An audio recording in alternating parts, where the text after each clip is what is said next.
Praise the Lord friends. இன்றைக்கும் நம்ம தியானிக்கக்கூடிய வசனம் லேவியராகமம் 23:22. உங்கள் தேசத்தின் வெள்ளாண்மையை நீங்கள் அறுக்கையில் வயலின் ஓரத்தில் இருக்கிறதை முற்றிலும் அறுக்காமலும் சிந்தி கிடக்கிற கதிர்களை பொறுக்காமலும் எளியவனுக்கும் பரதேசிக்கும் அவைகளை விட்டுவிட வேண்டும். நான் உங்கள் தேவனாகிய கர்த்தர் என்று சொல் என்றார். அம்மா ஃப்ரெண்ட்ஸ், காட் இந்த ஏழைங்க, எளியவங்க, பரதேசிங்க இவங்க மேலெல்லாம் ரொம்ப கன்சர்னாக இருக்கிறாங்க.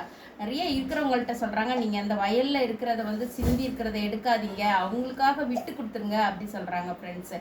நம்மளும் ஒரு நாளும் ஏழைங்க எளியவங்க மேலே கன்சர்னாக இருக்கிறதுக்கு நம்மளும் அழைக்கப்பட்டிருக்கிறோம் ஃப்ரெண்ட்ஸு.